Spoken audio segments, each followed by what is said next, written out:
성부, 성자, 성령, 성삼위 하나님께 부활절 셋째 주일로 예배드립시다. 아멘.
여호와여, 나의 말에 귀를 기울이사 나의 심정을 헤아려 주소서.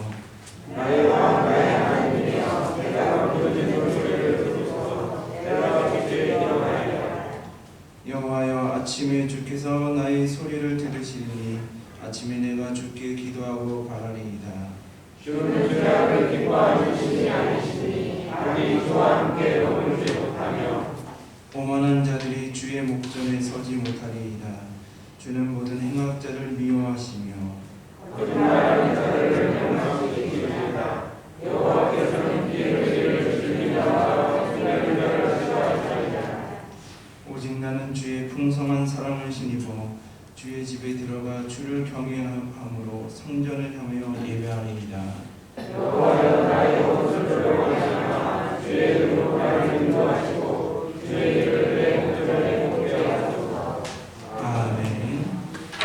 전능하사 천지를 만드신 하나님 아버지를 믿사오며 그의 아들 우리 주 예수 그리스도를 믿사오니 이는 성령으로 인하사 분명한 우리에게 하시고 본디오 빌라도에게 권한을 받으사 십자가에 못 박혀 죽으시고 장사한 뒤 사흘 만에 죽은 자 가운데서 다시 살아나시며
기도하겠습니다. 그러나 내가 나된 것은 하나님의 은혜로 된 것이니 내게 주신 그의 은혜가 헛되지 아니하며 내가 모든 사도보다 더 많이 수고하였으나 내가 한 것이 아니요 오직 나와 함께 하신 하나님의 은혜로다. 하나님 아버지, 부활절 셋째 주일을 맞아 하나님 앞에 나와 예배드림을 감사드립니다. 2000여 년 전에 우리를 대신하여 예수 그리스도를 십자가에 못 박힘으로 우리의 죄를 사하심을 감사드립니다. 하나님의 자녀로 삼아주심을 또한 감사드립니다. 너희가 그 은혜를 인하여 믿음으로 말미암아 구원을 얻었나니 이것이 너에게서 난 것이 아니요 하나님의 선물이라. 행위에서 난 것이 아니니 이는 누구든지 자랑치 못하게 함이니라. 그렇습니다. 아버지 하나님, 하나님의 놀라운 은혜로 아버지의 사랑으로 우리가 구원을 얻었습니다. 하나님의 사랑을 더욱 깊이 묵상하며 하나님을 찬양합니다. 지난 한 주간 우리의 연약함과 죄성으로 인해 지은 모든 죄를 아버지께 내어놓습니다. 누군가를, 내 가족을, 내 친구를, 나와 의견이 다른 이를 미워하는 마음, 탓하는 마음, 저주하는 마음, 시기하고 질투하는 우리의 죄성을 하나님 앞에 놓습니다. 배려하지 못하고 조급해하는 더 친절하지 못했던 죄를 하나님 앞에 내어놓습니다. 회개하기를 원합니다. 우리의 마음밭을 갈아엎고 잘 바꿔 하나님의 말씀을 잘 받아들이고 30배, 60배, 100배의 열매를 맺게 하옵소서. 하나님 아버지, 예수 그리스도께서 이 땅에서 보여주신 참 인간의 모습을 우리가 알고 그 길을 가게 하옵소서. 하나님의 형상을 회복하게 하옵소서.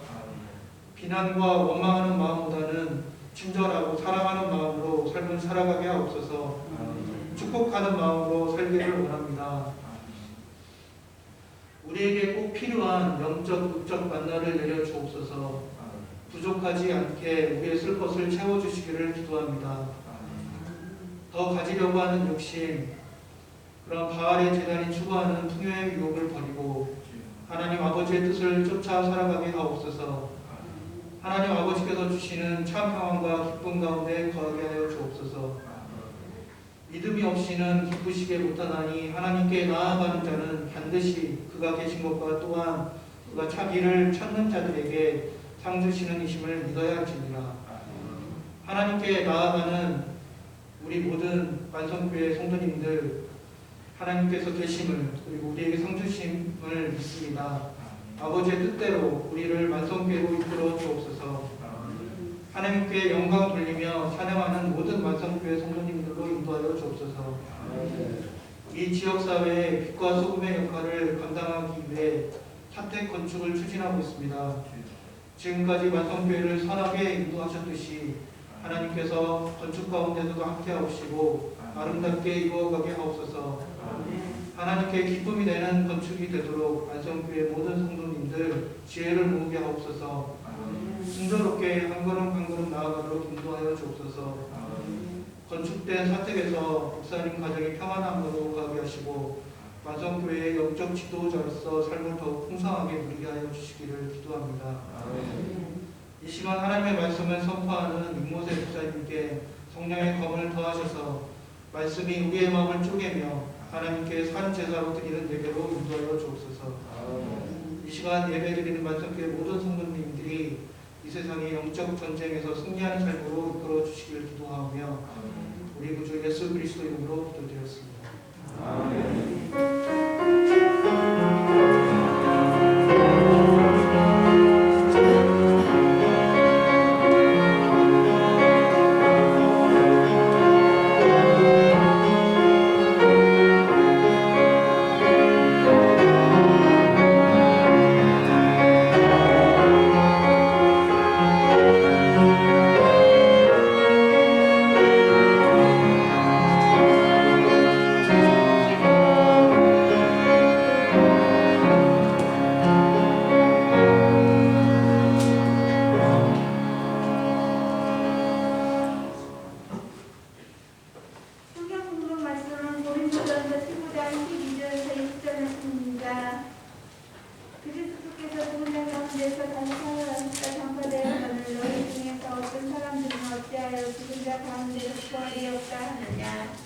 만일 죽은 자의 부활이 없으면 그리스도도 다시 살아나지 못하셨으리라.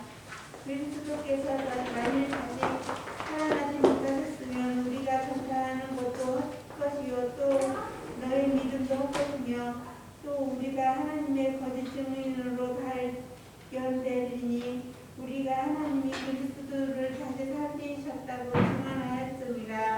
만일 죽은 자가 다시 살아나는 일이 없으면 하나님이 그리스도를 다시 살리지 아니하셨습니다. 만일 죽은 자가 다시 살아나는 일이 없으면 그리스도도 다시 살아나신 일이 없었을 것하여 그리스도께서 다시 살아나신 일이 없으면 너희의 믿음도 헛되고 너희가 여전히 죄 가운데 있을 것이요 또한 그리스도 안에서 잠자는 자도 쓰리니 만일 그리스도 안에서 우리가 바라는 것이 다만 이 세상의 삶뿐이면 모든 사람 가운데 우리가 더욱 불쌍한 자입니다. 그러나 이제 우리 그리스도께서 죽은 자 가운데서 다시 살아나사 잠자는 자들의 첫 열매가 되셨도다. 아멘. 하나님 감사합니다. 주일을 맞이하여 우리 예배자분들 하나님을 예배하는 이 자리에 모였습니다. 하나님 말씀의 은혜를 받게 하여 주옵시고 또한 같이 이루어지는 우리 어린이부 말씀에도 그 말씀을 통해서 우리 어린아이들이 말씀으로 무럭무럭 자라는 시간이 될 수 있도록 동일한 은혜로 허락해 주실 것을 믿사오며 이 모든 말씀 사랑이 많으신 우리 주 예수 그리스도의 이름으로 기도드립니다. 아멘. 오늘은 우리가 부활 셋째 주일로 예배드리고 있습니다. 우리 옆에 앞에 있는 성도님들과 이렇게 한번 믿음으로 인사 나누시겠습니다. 예수님께서 죽은 자 가운데서 다시 살아나셨습니다. 한번 이렇게 인사 나누시겠습니다. 예수님께서 죽은 자 가운데서 다시 살아나셨습니다. 아멘. 예수님께서 죽은 자 가운데서 다시 살아나셨습니다. 우리의 고백은 무엇입니까? 하나님은 영원하신, 이 세상에서 영원하신 분은 오직 여호와 하나님 한 분임을 우리는 고백을 하죠. 그 외에 피조물들 또한 우리 인간들을 비롯하여 모든 피조물들은 유한한 존재임을 우리는 고백을 하게 됩니다. 유한한 존재인 우리에게 가장 인생의 최대 관심사가 무엇이냐고 하면 많은 답이 여러 가지 답이 나올 수 있겠지만 근본적인 우리의 인생의 최대 관심사는 죽음과 생명일 것입니다. 그래서 우리는 고대 철학부터 지금까지 우리 인간들은 죽음과 죽음의 이후의 그런 문제에 대해서 끊임없이 생각을 해왔고 발표를 해왔습니다. 근데 성서는 왜 인간이 죽음을 맞이하는지 분명히 말하고 있죠. 로마서 6장 23절을 보시면 제3은 사망이라고 말하고 있습니다. 우리가 죽음의 문제는 바로 죄 때문임을 성서는 분명히 말하고 있죠. 그러면 성서에서 말하는 죄는 무엇입니까? 우리가 레위기 18장 5절을 보시면 레위기 18장 5절을 보시면 너희는 내 규례와 법도를 지키라. 사람이 이를 행하면 그로 말미암아 살리라. 나는 여호와이니라라고 성서는 말하고 있습니다. 성서에서 말하는 죄의 정의는 무엇입니까? 하나님을 자신과 세상의 주인으로 삼지 않고 나 자신이 자신과 세상의 주인이 되어서 하나님의 말씀을 따르지 않고 자기의 욕심대로 제 마음대로 사는 것, 그것이 성서가 말하는 죄임을 말하고 있죠. 그래서 이것이 바로 죄는 하나님과의 관계의 단절, 하나님을 주인으로 섬기지 않고 하나님의 말씀에 순종하지 않으므로 하나님과의 단절이 곧 성서가 말하는 죄임을 알 수가 있습니다. 반대로 이 죽음의 반대인 이 생명은 하나님을 나 자신과 세상의 주인으로 삼고 하나님의 말씀에 순종하며 하나님의 뜻을 따라가는 것, 그것이 생명임을 성서는 말하고 있죠. 그래서 생명은 간단히 말해서 뭡니까? 하나님과의 관계의 회복. 죄는 하나님과의 관계가 단절된 것이고 생명은 하나님과의 관계가 회복된 것임을 성서는 말하고 있는 것이죠. 자, 그러면 우리 인간들이 하나님과의 죄로 인해서 하나님과의 관계가 끊어진 것을 왜 다시 하나님과 관계를 회복해야 합니까? 오늘 이 김동희 사님 기도회처럼 창세기 1장 27절을 보시면 성서는 우리를 자기의 형상, 하나님의 형상대로 사람을 창조하셨다라고 성서는 분명히 증언하고 있죠. 자, 이는 하나님의 형상대로 우리를 사람을 창조하셨다라는 것은 뜻이 무엇입니까? 우리 인간은 하나님의 뜻을 알아, 하나님의 말씀과 뜻을 알아 그 말씀에 순종하며 하나님께 찬양하도록, 하나님께 영광을 돌리도록 우리가 창조되었음을 성서는 말하고 있는 것이죠. 왜냐하면 여기서 이 하나님의 형상, 이 형상이라는 단어가요, 관계라는 단어, 의미를 가지고 있는 것입니다.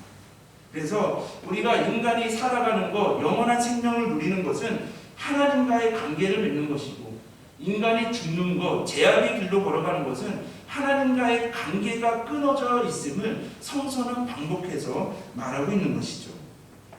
그래서 우리가 예수님 안에서 다시 생명과 구원을 얻는다는 것은 죄로 인해서 끊어졌던 하나님과의 관계를 회복하는 것. 그러므로 우리가 죽음을 넘어서 생명과 구원을 얻기 위해서는 예수님 안에서, 오직 예수님 안에서 하나님과의 관계가 회복이 일어나야 됨을 성서는 말하고 있습니다.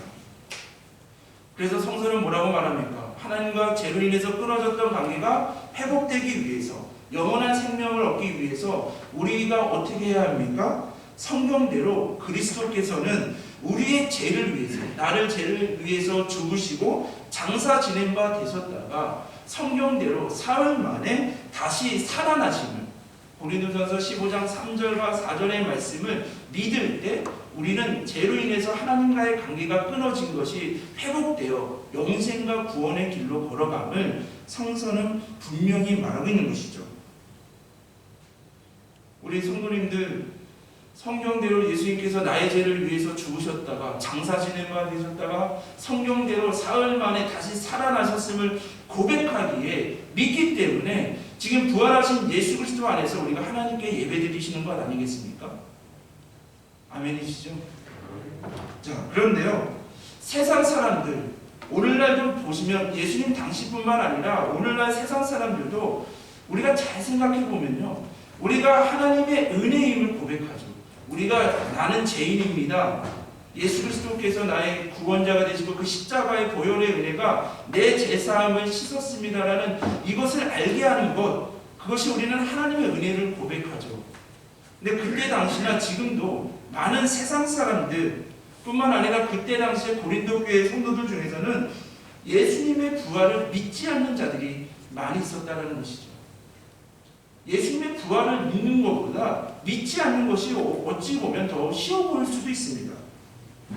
왜냐하면 그때 당시에 정말 그 고린도 교회, 그 고린도 지역을 팽배했던 헬라 사상은 어떤 사상입니까? 영혼만이 진정한 인격인 존재이고 우리의 육은 육신이라는 이 영과 홍인이 육신이라는 감옥에 갇혀서 우리가 죽으면 그 영과 홍이 더욱더 풀려난다라고 생각을 했죠. 그래서 몸의 부활은 있을 수 없고 이 악한 몸의 부활은 있을 수 없고 영과 혼만이 다시 살아난다라는 그 사상이 헬라 사상이 팽배해 있었다는 것이죠. 그런데요, 성서는 이렇게 얘기하지 않습니다. 우리가 요한복음 1장 14절을 보시면 성서는 뭐라고 말씀하시면요, 말씀이 육신이 되어 우리 가운데 거하심이라고 성서는 말하고 있습니다. 하나님이 육신을 입고 이 땅을 위해 우리의 제사함을 위해서 육신의 몸을 입고 이 땅에 오셨음을 성서는 분명히 말하고 있는 것이죠. 이것은 우리가 영과 혼과 몸이 더욱더 선하며 하나로 합쳐졌다는 것을 의미합니다. 좀 다른 말을 하면요, 성서는 인간의 영과 혼과 몸이 함께 죄에 대해서 책임을 진다라는 것이죠. 우리가 죄로 인해서 하나님과의 관계가 단절되므로 우리가 죽음을 맞이할 때 우리 안에 있는 영과 혼과 몸이 다 죽는다라는 것입니다. 그러므로 하나님과 관계가 회복되어서 예수님 안에서 우리가 부활할 때는 영과 혼과 몸이 다 부활함을 성서는 증언하고 있는 것입니다. 그때 당시의 사람들은 영과 혼만이 부활하고 이렇게 악한 이 육체적인 존재는 몸은 부활하지 않는다라고 헬라 사상이 말하고 있을 때 그로 인해서 예수님의 몸의 부활을 고백하지 못하는 그런 고린도 교회 성도들에게, 오늘날 성도들에게 사도 바울은 그런 것이 아니라 예수님께서, 하나님께서 육신의 몸을 입고 이 땅에 오셨음은 우리가 더욱더 하나님을, 예수 그리스도를 믿을 때, 우리가 예수님 안에서 부활할 때 우리의 영과 혼과 몸이 부활하는 존재임을 말하고 있는 것입니다. 그래서 누가복음 24장 39절을 보시면 내 손과 발을 보고 나인 줄 알라? 또 나를 만져보라. 영과 살과 뼈가 없으되 너희 보는 바와 같이 나는 있느니라라고 예수님은, 부활하신 예수님께서 제자들에게 그것을 보이시죠. 이것은 무엇입니까? 예수님께서, 부활하신 예수님은 살과 뼈가 있으며 손과 옆구리에 상처가 나신 그 부활의 몸으로 부활하셨기 때문에 우리 역시도 예수 그리스도 안에서 영과 혼과 몸이 동시에 부활함을 성서는 말하고 있는 것입니다. 지금 사도 바울은 예수 그리스도의 부활은 믿으나 자신들의 부활을 믿지 못하고 자신들의 몸의 부활을 부정하는 성도들에게 부활에 대한, 예수 그리스도의 부활과 우리의 부활에 대한 확신을 주기 위해서 예수님의 부활을 언급하고 있는 것이죠. 고린도전서 15장 12절을 보시면 예수님께서 뭐라고 말합니까? 죽은 자 가운데서 다시 살아나셨다는 말이 이미 널리 전파되었다라고 성서는 증언하고 있습니다. 우리가 고린도전서의 말씀 보면 부활하신 예수님께서, 영과 혼과 몸이 부활하신 예수님께서 어떻게 하십니까? 게바에게 보이시고 또한 12제자, 500여 형제의 야고보, 모든 사도, 또한 바울을 만나 주셨음을 우리는 고백하게 되죠. 그래서 사도 바울은 성서의 증거와 여러 사도들의 증거를 통해서 예수님께서 죽은 자 가운데서 다시 살아나셨음을 전파하였다라고 성서는 말하고 있습니다. 한번 생각해 보십시오.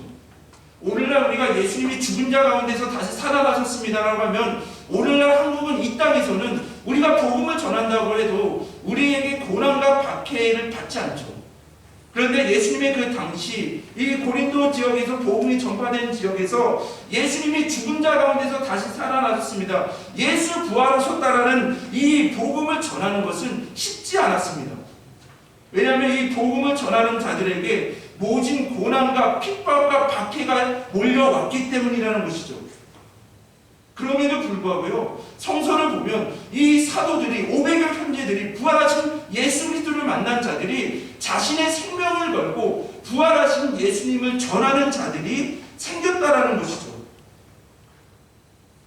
자신의 목숨을 걸고 부활하신 예수 그리스도의 그 복음을 전하는 곳곳마다 교회가 세워졌음을, 그 복음 위에 교회가 세워져 있음을 우리는 사도행전을 통해, 성서를 통해 우리의 삶 가운데서도 고백하지 않습니까? 우리도 이 만성교회가 116년 전에 이 땅에 세워짐은 예수님께서 주는 그리스도시여 살아계신 하나님의 아들이시라는 이 부활신앙 위에 이 교회가 세워져 있음을, 교회의 터가 생겨졌음을 우리는 고백하지 않습니까? 그렇습니다. 이렇게 예수님의 십자가와 부활의 신앙이, 이 믿음이 이 교회를 존재하게 한다는 것이죠.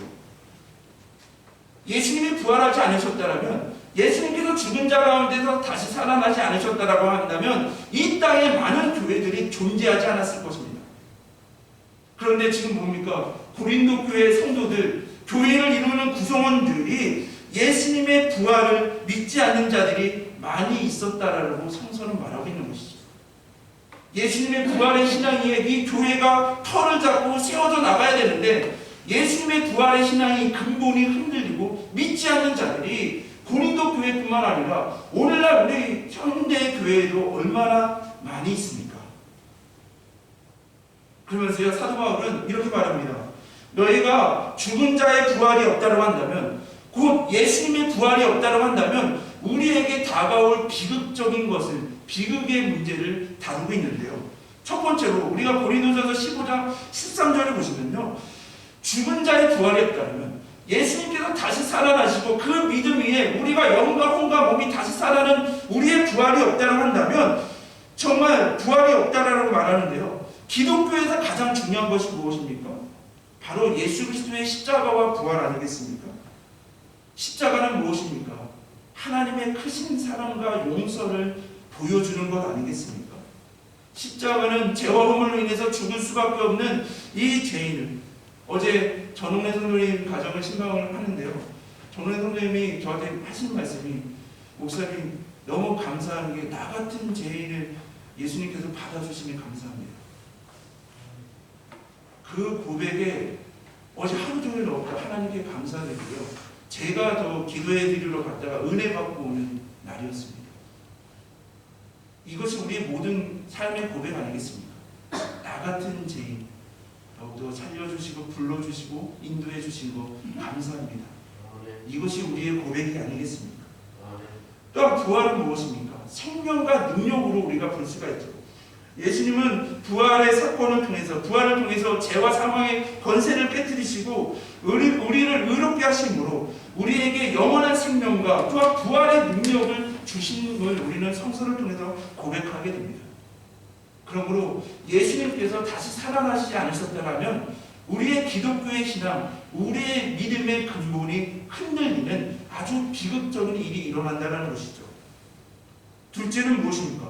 우리가 고린도전서 15장 14절을 잘 보시면 예수님께서 다시 살아나지 않으셨다면, 예수님께서 죽은 자 가운데서 다시 살아나지 않으셨다라고 한다면 우리의 믿음이 헛것이라라고 말하고 있습니다. 이 헛것이라는 단어의 뜻이 무엇이냐면요, 속이 비어있는 껍데기라는 뜻입니다. 뭔가 속이 꽉 차야지, 알차야지 좋잖아요. 근데 이 헛것이라는 단어는 속이 비어있는 껍데기라는 의미를 가지고 있는 것이죠. 만약에 예수님의 부활이 없다고 한다면 사도 바울이 전하는 이 복음, 또한 그 복음을 믿는 믿음, 우리가 전하는 복음이나 우리가 믿고 있는 믿음이 다 헛것인, 정말 그 속이 비어있는 껍데기와 같은 것이다라고 성서는 말하고 있죠. 그럼 우리가 복음은 무엇입니까? 복음은 무엇입니까? 우리가 죄와 허물로 인해서 죽을 수밖에 없는 나를, 정말 하나님께서 나를 사랑해 주셔서 독생자 예수 그리스도를 통해서 그 나의 죄를 십자가에 못 박게 하시고 죽게 하심으로 내 죄가 사해 주셨는데, 내 죄를 사해 주셨는데, 정말 하나님께서 예수님을 더욱더 사흘 만에 부활하게 하셔서 사망의 권세를 깨뜨리셔서 나에게 영원한 생명을 주시고 하나님의 자녀가 되는 권세를 주셨다는 것, 예수님 죽고 예수님 다시 살아나셨다는 것, 예수님이 죽을 때 나와 함께 죽고 예수님께서 부활하실 때 나 역시도 함께 부활했다는 것이 가장 좋은 소식, 복된 소식, 복음 아니겠습니까? 이것이 성서가 말하는 복음이고, 이 복음을 믿는 것이 믿음임을 성서는 말하고 있는 것이죠. 다른 것을 믿는 것이 아니라 예수님이 죽었다가 성경대로 죽으셨지만 성경대로 다시 살아나셨다는 것, 우리에게 사망 권세를 깨뜨리시고 우리의 부활 주님을 되셨다는 것을 믿는 것이 믿음임을 성서는 증언하고 있는 것입니다. 그런데 예수님께서 다시 살아나시지 않으셨다고 한다면 우리의 복음이나 우리의 믿음이나 아무것도 헛것이라라고 사도 바울은 말하고 있는 것이죠. 또한 셋째로 고린도전서 15장 15절을 보시면 예수님께서 다시 살아나지 못하셨다면 우리는 거짓 증언이라고 말하고 있습니다. 증인이라는 단어를 사전에서 찾아보시면 어떤 사실을 증명하는 사람으로 보고 들은 것을 사실대로 말하는 사람이 증인이라고 말하고 있습니다.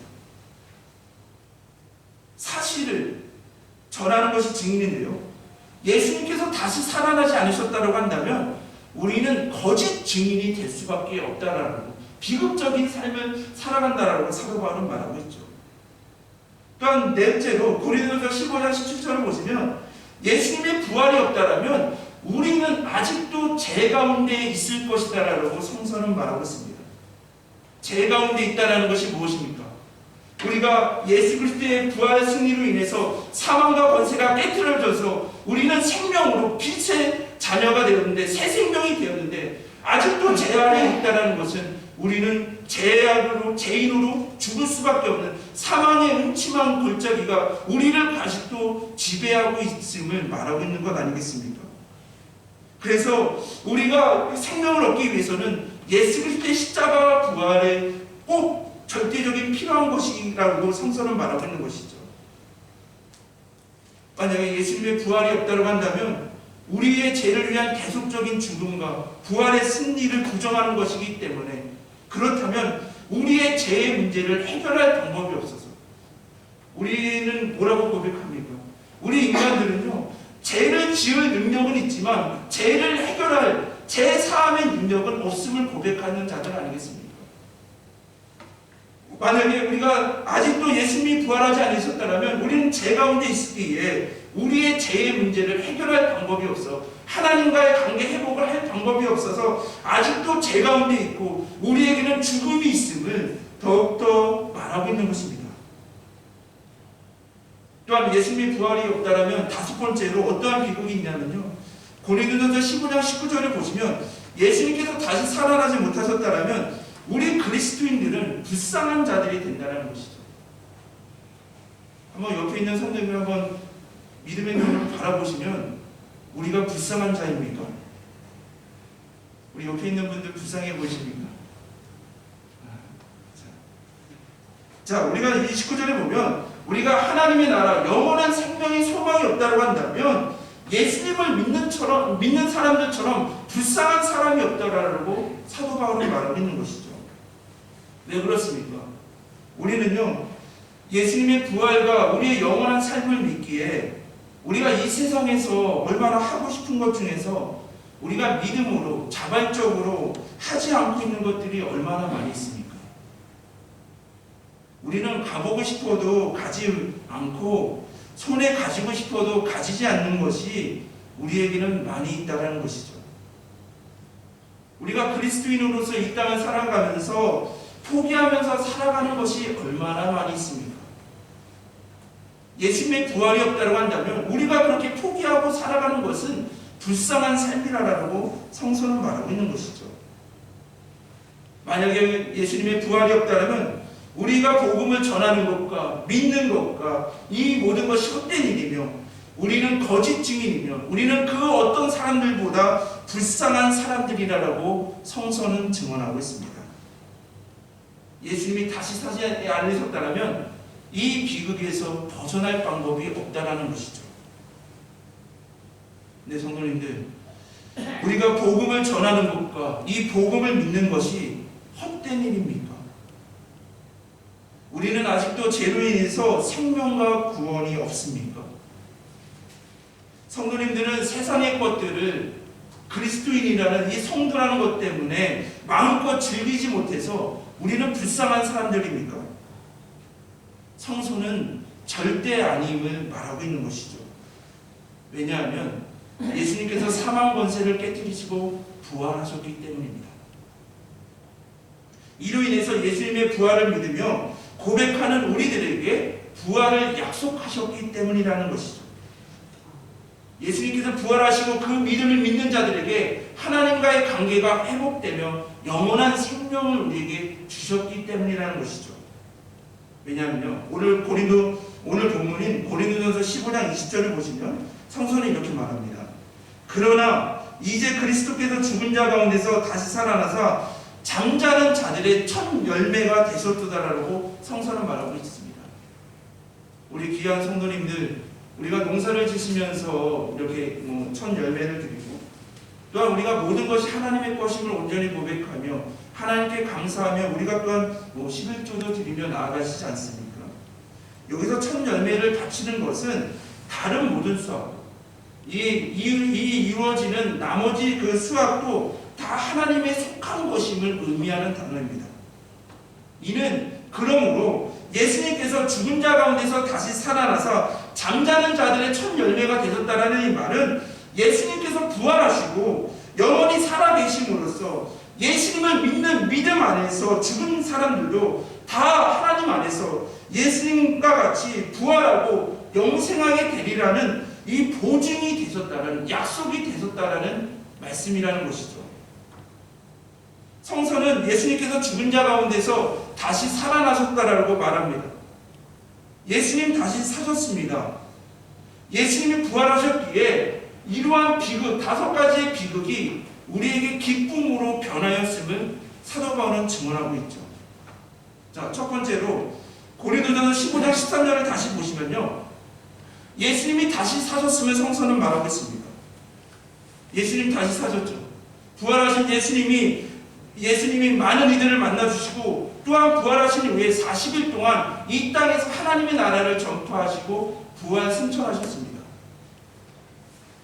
예수님이 다시 사셨다는 것이 우리에게는 비극이 아니라 우리에게는 기쁨이고 생명이라는 것이죠.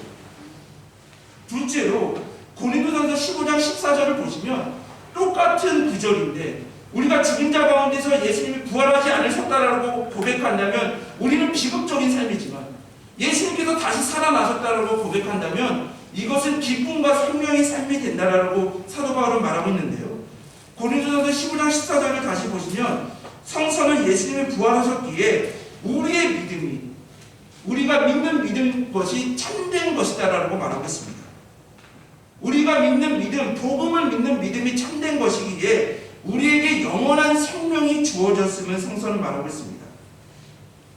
그래서 로마서 1장 4절을 보시면 성서는 이렇게 말하는데요. 성결의 영으로 죽은 자 가운데서 부활하사 능력으로 하나님의 아들로 선포되셨으니 곧 우리 주 예수 그리스도시니라라고 성서는 말하고 있습니다. 이것은 무엇입니까? 예수님께서 십자가에서 죽으시고 부활하셨으므로 하나님의 아들이 되신 것이 아니라 예수님께서 부활하셨으므로 살아계신 하나님의 아들임을 확정되고 선포되었음을 성서는 말하고 있는 것이죠. 예수님은 참 사람이시며 참 하나님이십니다. 예수님은 우리의 죄 때문에 죽을 수 있는 사람이었고 하나님이시기에 다시 부활하셔서 우리를 새롭게 창조하시는 분임을 성서는 말하고 있는 것입니다.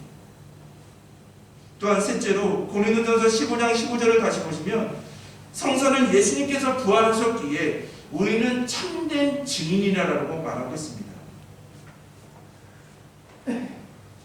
우리는 부활하신 예수님께 어떠한 사명을 받았습니까? 사도행전 1장 22절을 보시면 성서는 이렇게 말하죠. 항상 우리와 다니던 사람 중에 하나를 세워 우리와 더불어 예수께서 부활하심을 증언할 사람이 되게 하리라라고 말하고 있습니다. 성서는 우리 믿는 자들의 사명은 부활하신 예수 그리스도를 전하는 사명을 우리에게 주셨음을 말하고 있는 것이죠. 우리 성도님들 예수님을 인격적으로 만나고 예수님을 만난 다음에 우리의 가장 중요한 사명이 무엇입니까? 땅끝까지 이르러 예수님을 전하는 것, 예수님의 증인, 땅끝까지 이르러 주님의 증인이 되는 것이 우리의 사명 아니겠습니까? 그런데 만약에 예수님의 부활이 거짓이라고 한다면 우리의 이 짧은 인생, 80을 살아도 이 짧은 인생 거짓을 전하다가 거짓 증인이 되다가 살아간다고 한다면 우리의 삶이 얼마나 허무하겠습니까?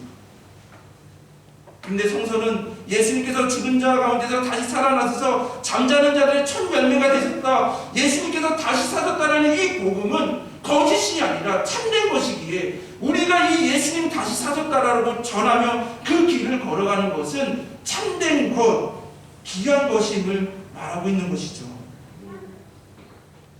또한 넷째로 고린도전서 15장 17절을 다시 보시면 성서는 예수님이 부활하셨기에 우리는 죄 가운데 있지 않다라고 선언합니다.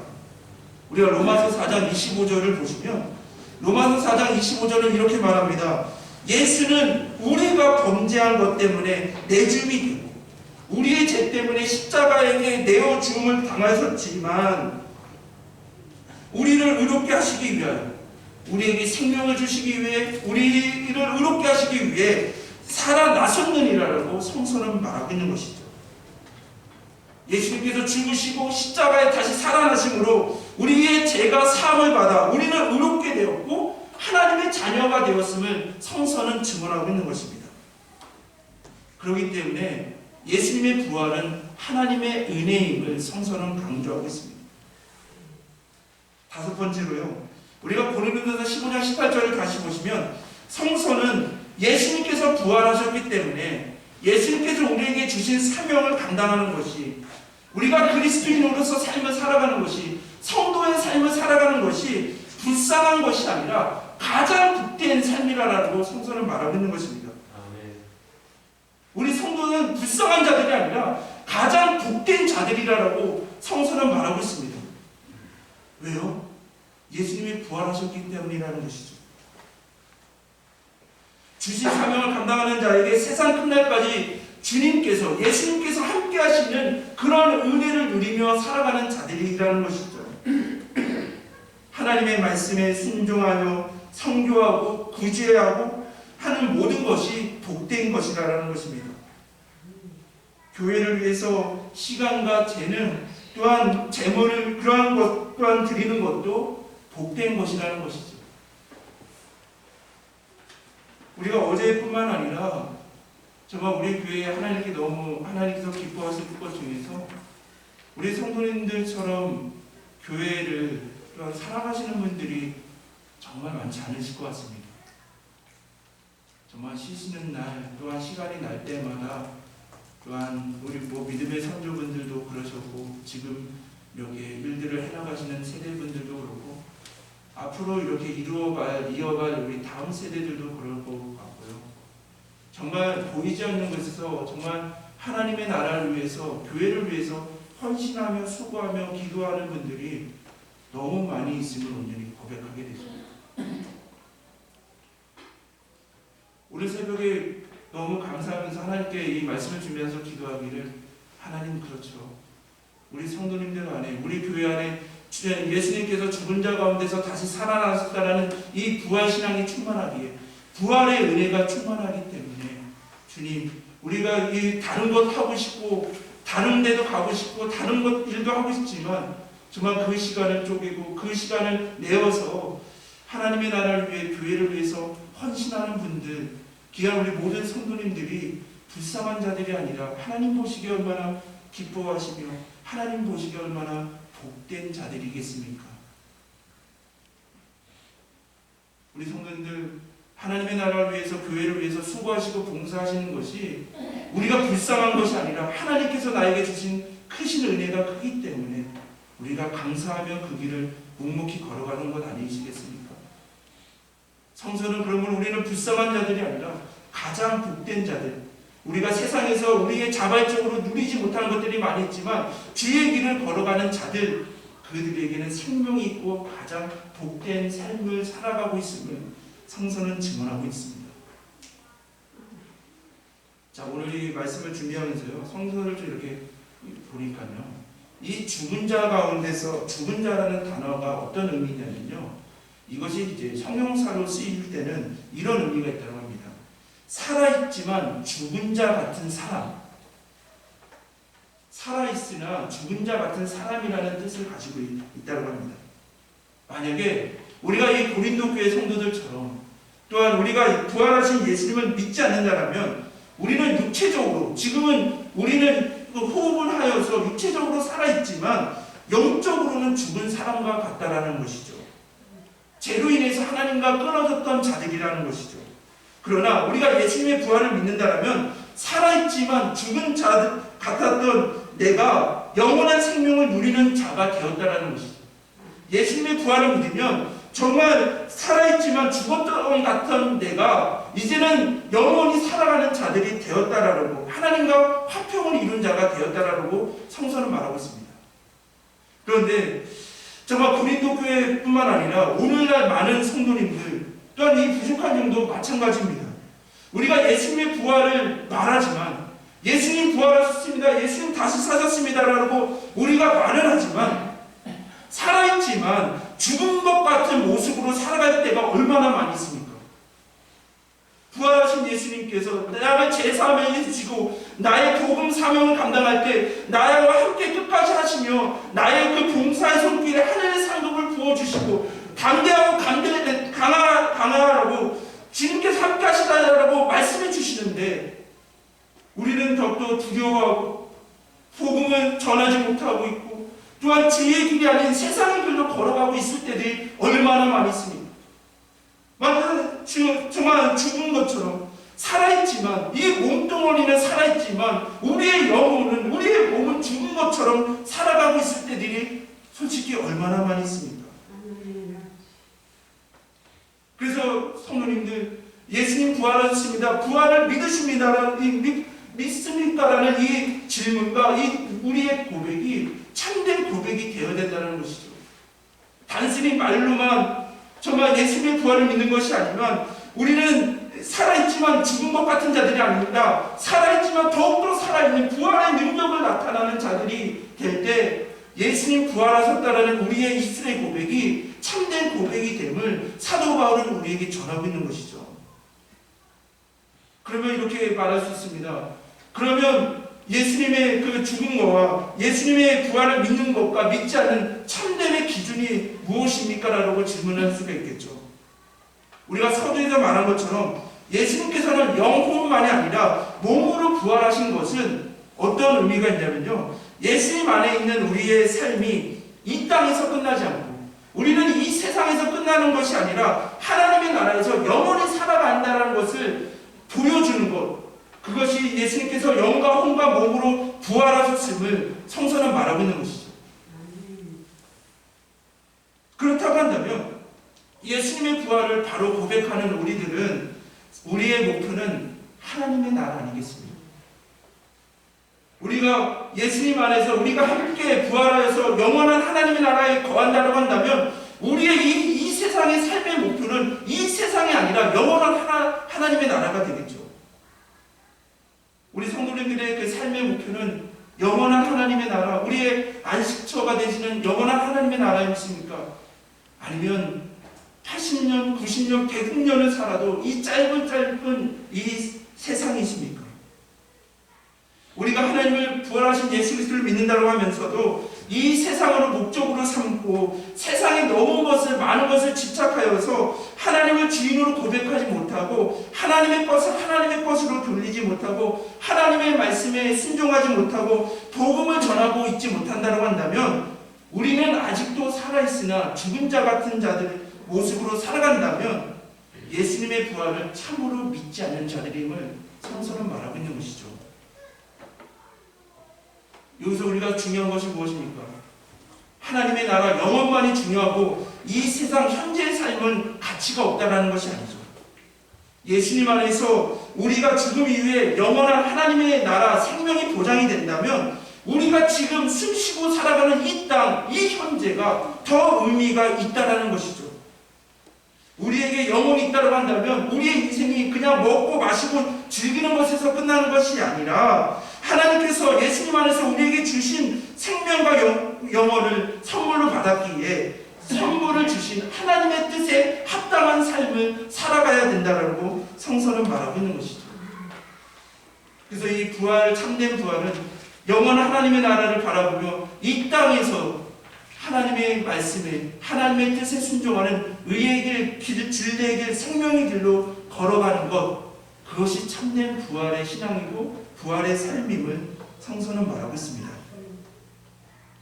안석회 성도 여러분, 예수님은 죽은 자 가운데 다시 살아섰습니다.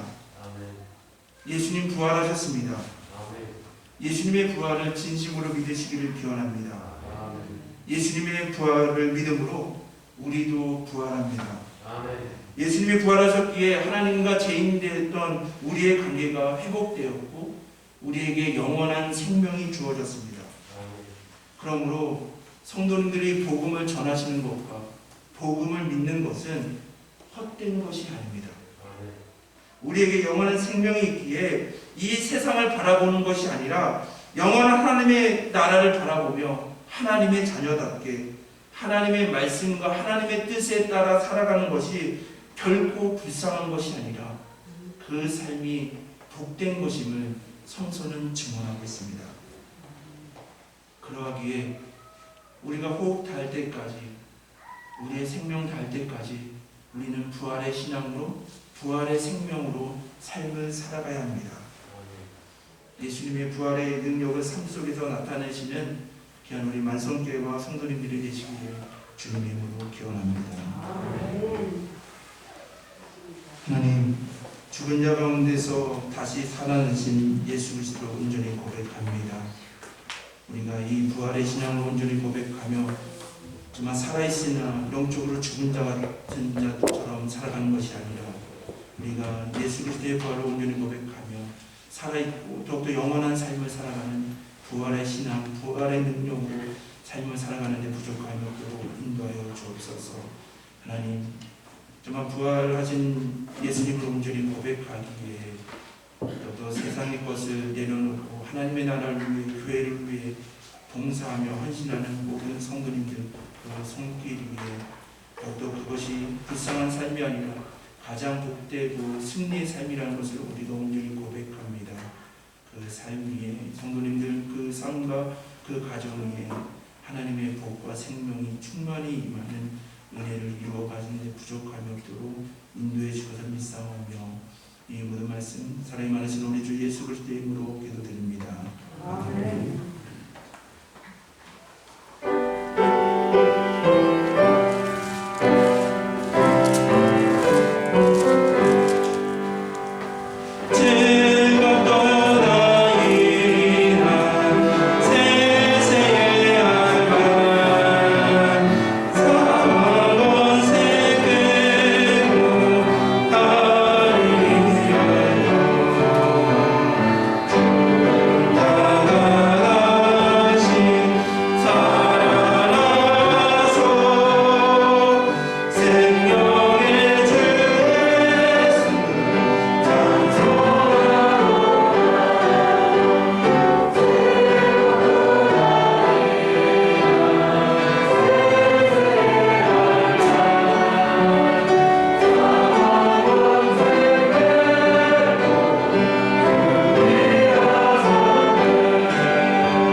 모든 것이 하나님의 은혜입니다. 모든 것이 하나님의 것임을 온전히 고백하며 이 드려지는 그 손길에 이 예물이 귀한 곳에 쓰여져 살아있으나 죽은 자 같은 자들에게 죽은 자 가운데서 예수님께서 다시 살아나셨다는 이 부활의 복음이 그 믿음이 전해지는 곳에 귀하게 쓰여질 수 있도록 인도하여 주옵시고 믿음으로 드려지는 그 손길 위에 더욱더 주님 복의 복으로 더하여 주옵소서.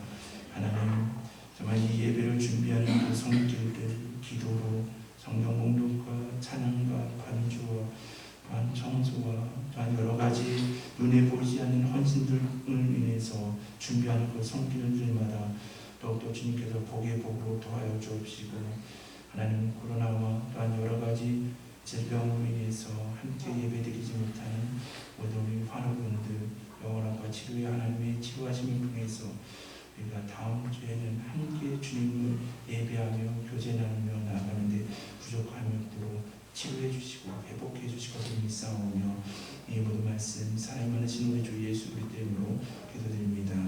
아멘. 우리 옆에 앞에 분들과 평화 인사 나누시겠습니다. 샬롬 주님의 평화를 빕니다. 주님의 평화를 바라자. 우리 다시 한번 부활의 인사 나누시겠습니다.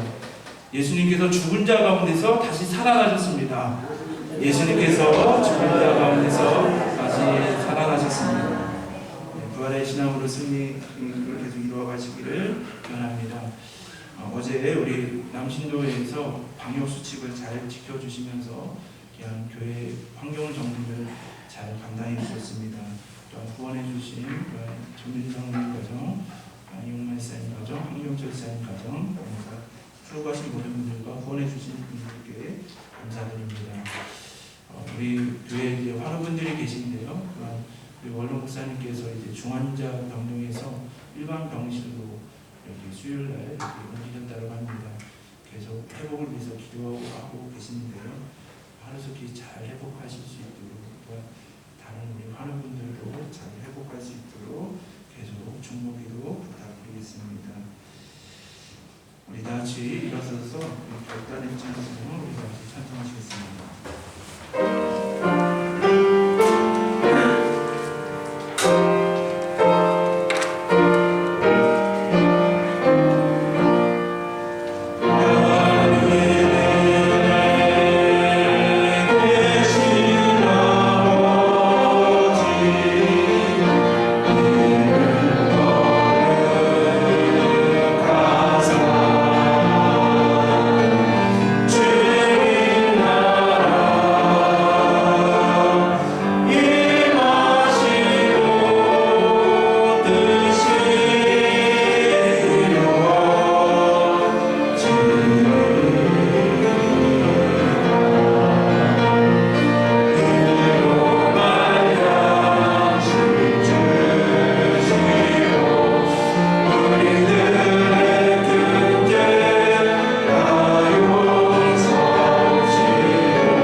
지금은 우리 교회 머리가 되시며 주인이 되시는 예수 그리스도의 은혜와 하나님의 크신 사랑과 성령님의 감화 감동 교통하심이 예수님께서 죽은 자 가운데서 다시 살아나셨음을 부활의 신앙을 복음을 믿으며 그 복음을 전하며 또한 우리는 불쌍한 자들이 아니라 가장 복된 자임을 온전히 고백하며 영원한 하나님의 나라를 바라보며 주신 사명을 끝까지 감당하겠노라고 부활의 능력으로 주신 사명 끝까지 감당하겠노라고 믿음으로 고백하며 이 세상으로 나가시는 귀한 성도들 머리 위에 지금부터 영원까지 함께 하시기를 축원하옵나이다.